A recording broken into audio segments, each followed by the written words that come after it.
எல்லாம் அந்த காலம் ஃப்ரெண்ட்ஸ் 20-30 வருஷம் வாழ்ந்த காலத்தில் ஓகே, இது திரும்பி சொல்கிறேன், அது ஓகே. இந்த காலகட்டத்தில் நீங்கள் இப்படி ஏமாத்தல ஃப்ரெண்ட்ஸ், இப்படி வந்து மக்களுடைய கொள்ளடிக்கிறீங்க. மக்கள் பாஸ்ட் சின்ன சின்ன பசங்க 20 வயசு பசங்க ஊதிக்கு வந்துடுறாங்க. ஏன்னா அனுபவமே இல்லை, பகுத்தறிவே இல்லை. எது உண்மையான உபதேசம், எது கள்ள உபதேசம், எதுவுமே தெரியல. 20-25 வயசுல வந்து வீடியோ போடுறாங்க, பாட்டு பாடுறாங்க, ஓய் செய்கிறாங்க. அப்படி இப்போ சின்ன பிள்ளைங்க 25-20-30 வயசு ஓய் செய்கிற பிள்ளைகளுக்கு தம்பிங்களா தங்கச்சிங்களா, நீங்கள் வேலை செஞ்சு ஓய்ச்சி நீங்கள் சாப்பிட்டு மற்ற உதவி செய்யலாம் பரவாயில்ல, உங்கள் வாழ்க்கை சாட்சியாக மாறுங்க. அந்த சாட்சியெல்லாம் நீங்கள் வாயின்னு பார்த்து அந்த சாட்சி வீடியோவை போடுங்க தயவுசெய்து. யார் காட்டியும் ஜிபே, ஃபோன்பே, தசமபாகம் காணிக்க, அறுப்பு காணிக்க, விதைப்பு காணிக்க, கட்டட பணி, நிதி பணி, அப்புறம் என்னது மிஷினரி இயக்கத்துக்கு உதவி செய்கிறோம், மிஷினரி காசு பண்ணுங்க அப்படின்னு சொல்லி தயவுசெய்து யாரையும் கேட்காதீங்க. இது ஒரு எச்சரிக்கையாக இருக்குது. இல்லை கடவுளுடைய கடு கோபம் உங்கள் மேலே வரும் ஃப்ரெண்ட்ஸ். தயவுசெய்து ஒரு எச்சரிக்கை எடுங்க. நான்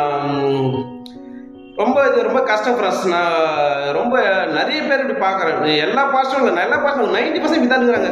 ஒரு 10% தான் ஒரு உண்மையான பாஸ்ட் இருக்குது, அதுவும் கஷ்டம். ஆனால் தயவுசெய்து ஃப்ரெண்ட்ஸ், இந்த காலகட்டத்தில் வாழ்கிற மக்கள் வந்து ஓய்வு செய்கிற ஒவ்வொரு ஓய்வுக்காரும் வேலை செஞ்சு சொந்த சாப்பாடு சாப்பிடுங்க. உதவி செய்யணும் கூட உபத்திரமா இருக்காதீங்க. அநேகர் பார்த்தீங்கன்னா, நான் இன்னைக்கு என்ன தாட்சம் நிலமாசியில் இருக்கக்கூடாது.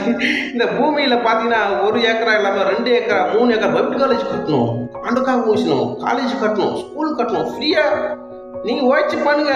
யார்கிட்ட பிச்சை எடுக்காதீங்க. உங்கள் பேர் இந்த கல்லில் போடப்படும், இந்த கல் உங்கள் பேர் போடப்படும், இந்த இடத்துல உங்கள் பேர் போடப்படும். எதுக்கு ஃப்ரெண்ட்ஸ் நீங்கள் எதுக்கு போய் செய்றீங்க ஃப்ரெண்ட்ஸ்? எதுக்கு போய் செய்றீங்க? வேலை செய்யுங்க. வேலை செஞ்சு உங்கள் சொந்த சாப்பாடு சாப்பிட்டு நீங்கள் அப்படியே சாட்சியம் வாங்கிட்டு போயிடுங்க ஃப்ரெண்ட்ஸ். அதை விட்டுவிட்டு இந்த காலகட்டத்தில் எல்லாருமே வந்து பிச்சை எடுக்கிறது இது பெரிய ஒரு தவறான செயல்.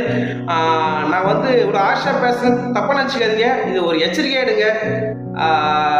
பவுல் சொல்கிறார், நான் செலவில்லாமல் நான் சுவிசேஷத்தை அறிவிப்பது எனக்கு பலன் சொல்கிறார் ஃப்ரெண்ட்ஸ். நான் செலவு பண்ண படம் விரும்புகிற சொல்லிட்டு பவுல் சொல்கிறார் ஃப்ரெண்ட்ஸ். அதனால் இந்த நயவசமான போது என்ன பண்ணுவோம் தெரியுமா? பவுல் வந்து அந்த தெசலோனிக்கேயருக்கு பட்ட உதவி வாங்கலையா, பிலிப்பியர்கிட்ட உதவி வாங்கலையா அப்படியே சொல்லுவாங்க ஃப்ரெண்ட்ஸ். அப்படி சொல்லியிருந்தா பவுல் சாவர அந்த அப்போஸ்தலர் 20வது அதிகாரத்தில் பார்த்தீங்கன்னா சாவர வயசில் எல்லாரும் கூப்பிட்டு எல்லாமும் ரத்த சாட்சி நான் நீங்களாக இருக்கிறேன். அப்போஸ்தலர் 20வது அதிகாரத்தில் வசனம் ஃப்ரெண்ட்ஸ், ஒரு வெள்ளியாகிலும் ஒரு பொண்ணாகிலும் ஒரு வஸ்திரத்தை நான் ஆசைப்படுறேன், எனக்கும் என்னோட கையிலே வேலை செய்ய சொல்கிறார் ஃப்ரெண்ட்ஸ். ஆனால் இன்னும் கொரிந்தியர் பார்த்தீங்கன்னா சுவிசேஷம் யாரும் தடை உண்டாகாதபடி நாங்கள் உழைச்சி சாப்பிட்டோம் அப்படின்னு சொல்லிட்டு பவுல் சொல்கிறார் ஃப்ரெண்ட்ஸ். நிறைய பவுலோட உடன் ஊழியர் எல்லாமே வேலை செஞ்சு தான் சாப்பிட்டாங்க ஃப்ரெண்ட்ஸ். ஆனால் என் ரெக்வஸ்ட் என்ன, யாருக்கிட்டையும் நீங்கள் எதையும் எதிர்பார்க்காதீங்க.